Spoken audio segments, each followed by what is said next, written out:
नवरात्रि की अष्टमी में ऐसा क्या किया जाए कि हम कंजक पूजन जब करते हैं, कन्या पूजन जब करते हैं, तब हम माँ को प्रसन्न कर सकें।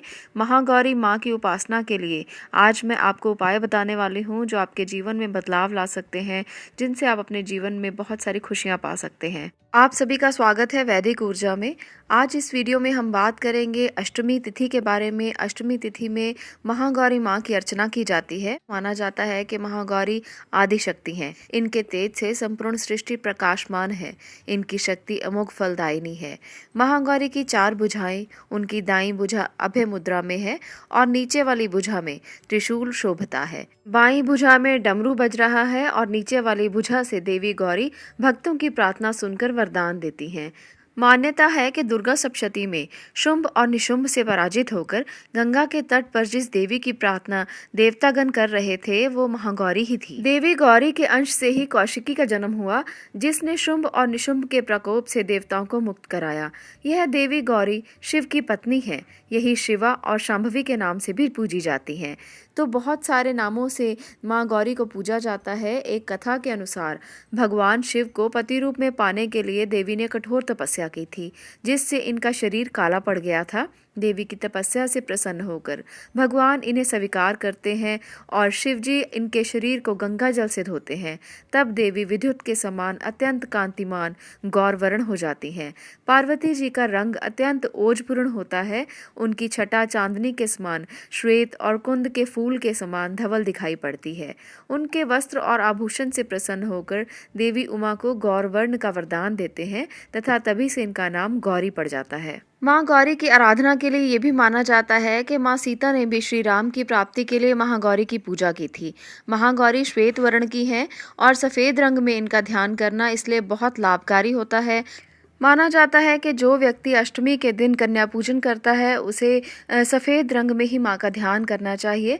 ऐसे में विवाह संबंधित तमाम बाधाओं के निवारण के लिए इनकी पूजा अचूक मानी जाती है।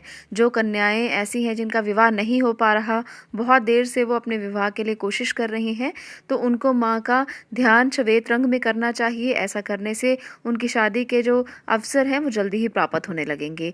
ज्योतिष में इनका संबंध शुक्र ग्रह से माना जाता है और जैसे कि आप लोग जानते होंगे, मैंने बहुत सारी वीडियोस में बताया है कि शुक्र ग्रह सफ़ेद रंग से ही हम उसको संचालित मानते हैं। शुक्र ग्रह का सफ़ेद रंग माना जाता है, इसलिए शुक्र की वस्तुएं भी सफ़ेद मानी जाती हैं।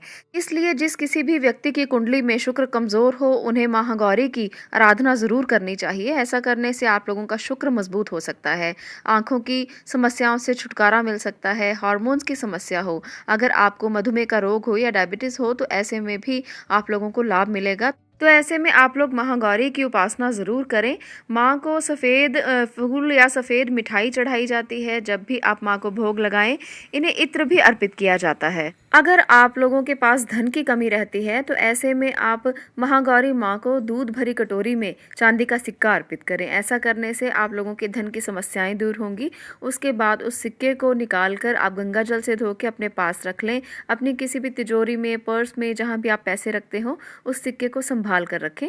ये जो सिक्का है ये आपके लिए धन के आगमन का कारण बनेगा। ये धन के आगमन में आपकी मदद करेगा। आप माँ को चावल अर्पित कर सकते हैं। सफ़ेद कोई भी चीज़ जो आपके पास है, मिठाई है, सफ़ेद रंग की खीर बनाई है आपने, आप उसे भोग के स्वरूप में माँ को ज़रूर अर्पित करें। सफ़ेद रंग माँ को बहुत पसंद होता है।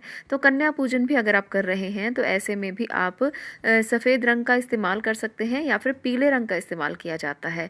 पीले रंग का इस्तेमाल अगर आप करते हैं तो आप लोगों को चाहिए कि आप पीले वस्त्र पहने और कन्याओं को भी पीला रंग, कोई भी चीज़ आप पीले रंग की उनको दे सकते हैं और इसके साथ साथ सफ़ेद रंग की मिठाई भी उनको दे सकते हैं। सबसे सर्वश्रेष्ठ जो माँ को पसंद है वो है नारियल का प्रसाद। इसलिए अष्टमी के दिन आप माँ को नारियल ज़रूर अर्पित करें।